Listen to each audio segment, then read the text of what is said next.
Hi అండి. Welcome back to our channel Shri honey vlogs and tips. ఈరోజు మన వీడియోలోని బోటి కూర ఎలా క్లీన్ చేసుకోవాలి నీసు వాసన రాకుండా అనేది ఈరోజు వీడియోలో అయితే అప్లోడ్ చేశాను. తెలియని వాళ్ళ కోసం అయితే ఈ వీడియో అప్లోడ్ చేశానండి. తెలిసిన వాళ్ళు ఎవరైనా స్కిప్ చేసేసేయచ్చు, ఇంట్రెస్ట్ ఉంటే చూడండి. ఇలా పేగుకి ఒక చీపురు పుల్ల ఏదైనా పెట్టుకొని పేగుని రివర్స్ అయితే చేసుకుంటున్నాం అనమాట.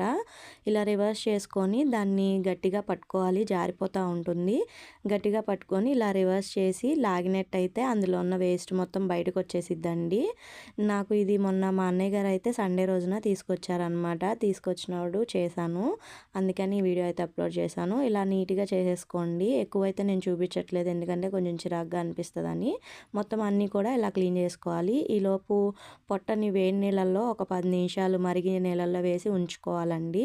అది అలా మరుగుతూ ఉన్నప్పుడు ఈలోపు మనం పేగులు అయితే నీట్గా ఎన్నిసార్లు వీలైతే అన్నిసార్లు బాగా జిగురుపోయే వరకు క్లీన్ అయితే చేసుకోండి. ఒకవేళ మీకు ఇంకా ఎక్కువ నీసు వాసన వస్తుంది అనుకుంటే ఈ పొట్ట కూడా క్లీన్ చేసుకున్నాక మొత్తం ఇది వేడి నీళ్ళల్లో వేసి తీసాక ఇలా తోలు అనేది ఇలా ఊడొచ్చేస్తుందండి.